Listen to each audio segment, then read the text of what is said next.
was just sitting here thinking, right? Since the college football playoff started, and even dating back the last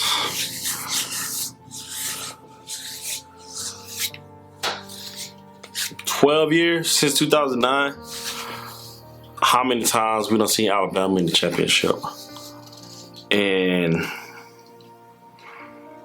what that does and take a toll on Oregon fans, West Coast fans in general. You haven't seen, besides Oregon, the national championship since 2004. Up north fans, besides Ohio State, you only see Ohio State. The Midwest fans, you see Texas in the title game since 2004. Who would be that next big team to emerge and be great and make college playoff runs? I always see every year in year out, Alabama, Clemson, Ohio State, and even with BCS, Bama used to run through and always make it. And there's only 4 playoff spots, and those 3 teams always make it. Who's gonna be that 4th team?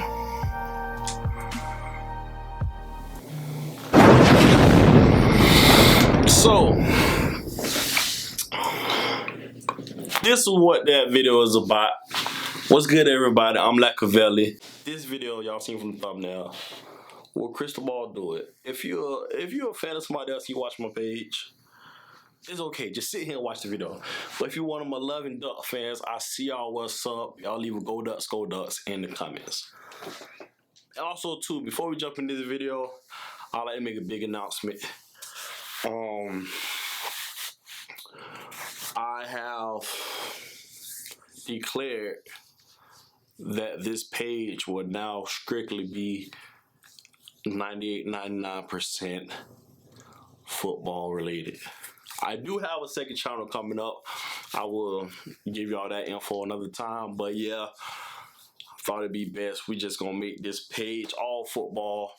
Not only that, I just won't be covering Oregon no more. It's time to expand, you know what I'm saying, touch base. Cause me in general, I love football. Right off the bat, the first college playoff championship we saw, Ohio State versus Oregon. I'm not gonna talk about that. They won, cool, you know what I'm saying? But since then, only having 4 spots, it's always been Ohio State, Clemson, Bama, like I said. But since then, it's always been, you know what I'm saying, those 3 teams and usually an SEC school, cool. But I was saying, like, damn, like, as an Oregon fan, I'm never biased, but it's like,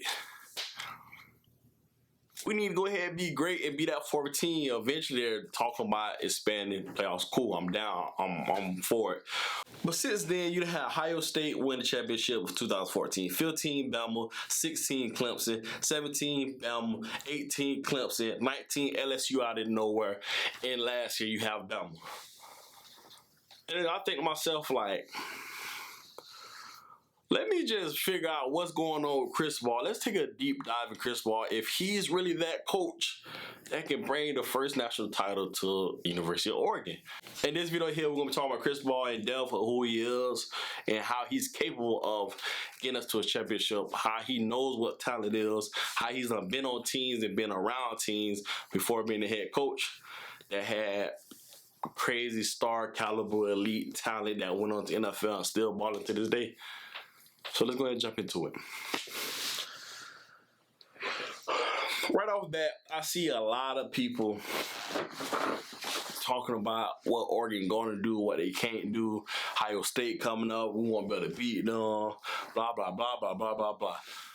But I sit and think, like, nobody really gives an in-depth answer. They just go off of big names or, oh, we got a big 5-star quarterback this year. We got AB. He came from Boston College. He can't win, blah, blah, blah.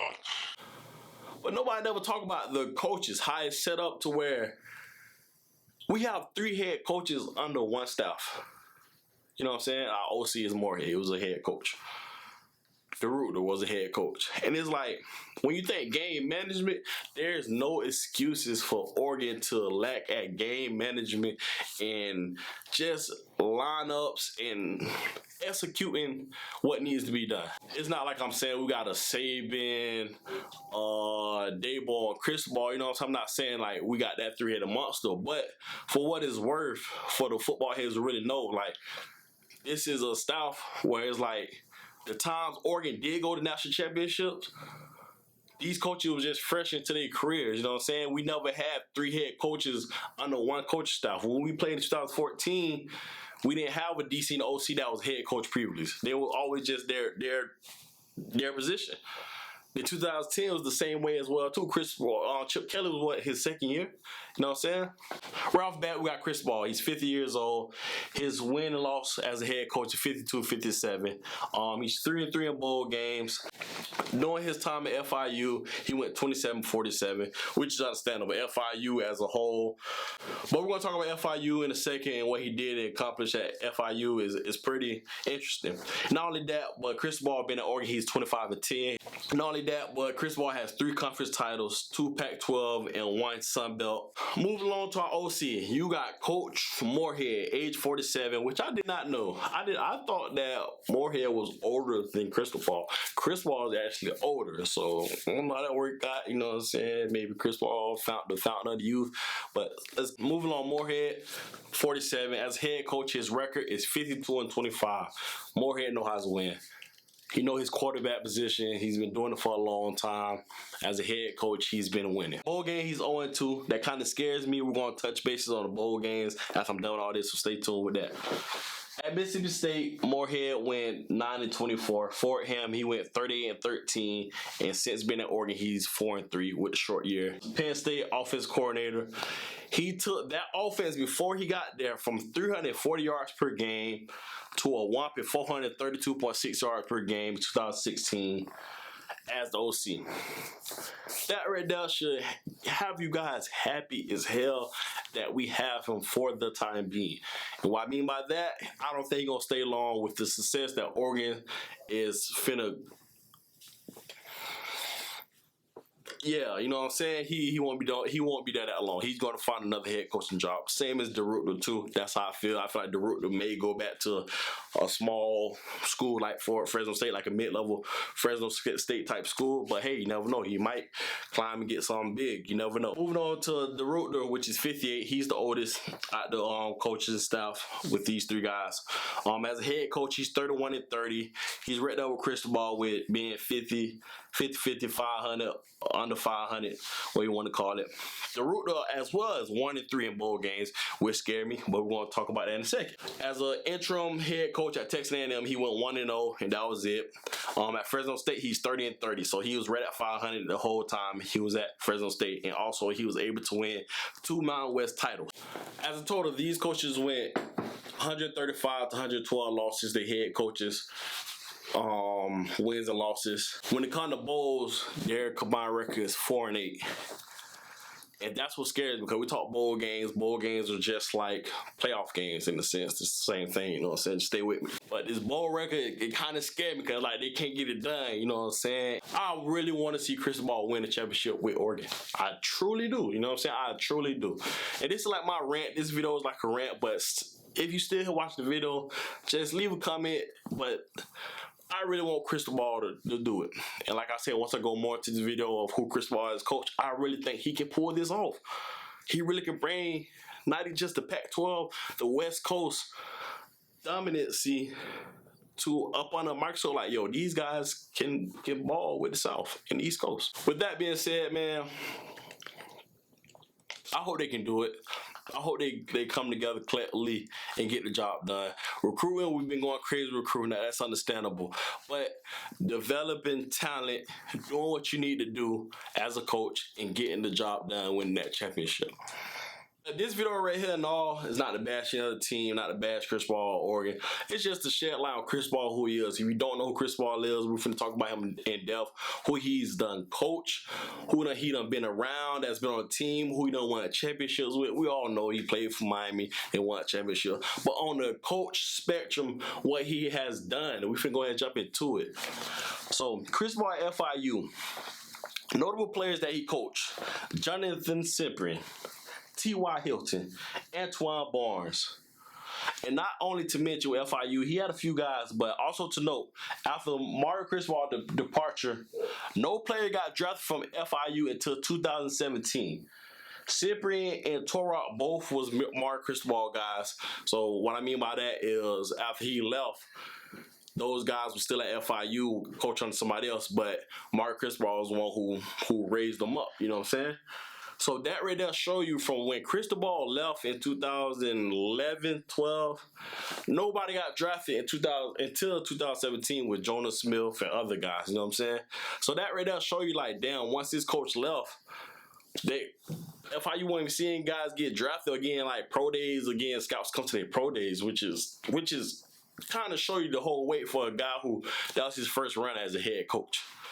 He really didn't get see too much talent like that, you know what I'm saying? Because being taken up by Miami, Florida State, and rest of these schools. That's when Florida was going in the run where everybody in the state of Florida was really Florida fans at that time, you know what I'm saying? Everybody loved Chris Rainey, T-Ball, Percy Harvin, all them guys, all of them. Let's be real. Hold on, now we get into Miami. This might take a while because we all know who all come from Miami. We got Kellen Winslow Jr., first round 6th pick. Vernon Carey, first round 19th pick. Carlos Joseph, 7th round 254 pick. You got Kevin Everett, 3rd round 22nd pick. Chris Myers, 6th round 26th pick. Eric Winston, 3rd round 2nd pick. Rashad Butler, 3rd round 25th pick. So it's Miami, you know what I'm saying? In the day, it was Miami. Notable players that he was around at that time during his stint during Miami. You had him around Greg Olson, Devin Hester, Sonoris Moss, Kellen Jennings, Roscoe Parrish, Sean Taylor, Frank Gore, Antro Roll, Vince Wilford, DJ Williams, Jonathan Vilma. So he know what talent is.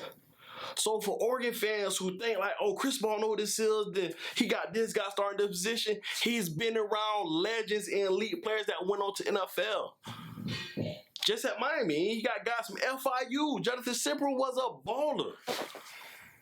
So to think that he lacked eyeball talent and seeing who's good and who's not, trust me, Cristobal knows what he's doing when it comes to recruiting.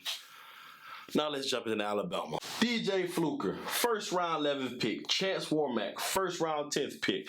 Barrett Jones, 4th round 113th pick. Cyrus Cadijo, twin, 2nd round 44th pick. Eric Cadijo, 4th round 112th pick. Austin Shepard, 7th round 228th pick. Ryan Kelly, 1st round 18th pick. Cam Robinson, 2nd round 34th pick. These guys he's coached. Now let's get into notable players.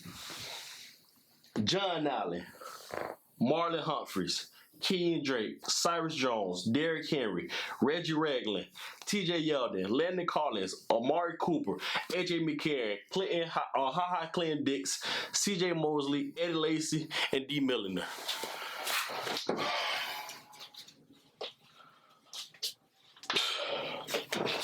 And this is when he's at Alabama. Let's not forget to mention the Calvin Ridleys of the world, those guys. Cristobal got them guys there. Them guys, when Cristobal was at Miami, he had the South Florida region. Cristobal was getting them South Florida kids to Alabama. Taking them right out of Miami Hurricanes' backyard, sending them to Alabama. And you got Oregon fans saying, Cristobal, I don't know, we might not win, we might not beat this team. I don't know, when we played them this year and that year, they beat us, we didn't have defense. This ain't the same type of Oregon team. I see it a lot on Twitter. Oh, this play ain't gonna take us. First of all, defense winning championships. Cristobal done been around it, he done played on it, he done won with it. So to say that and take that away from him, I understand if you don't believe in the player, but to say you don't believe that player, that means you don't believe in your head coach. Because then the head coach got the final say so on what goes on with the team.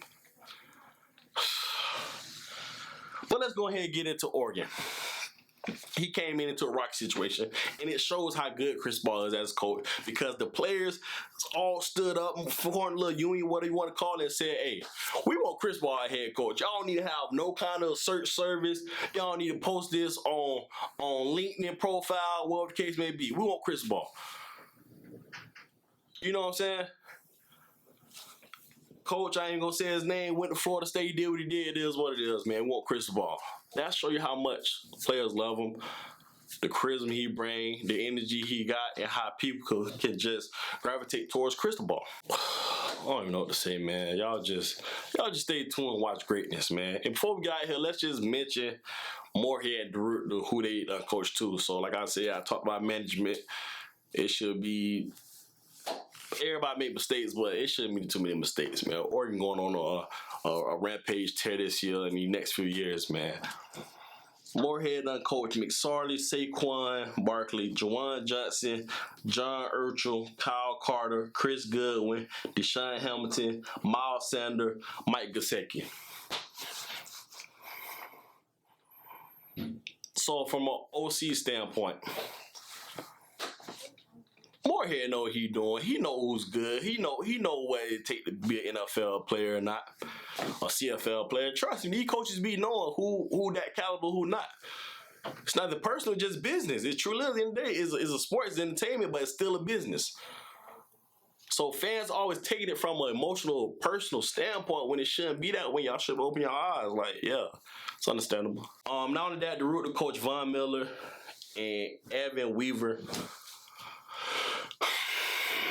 he know what to do on defense.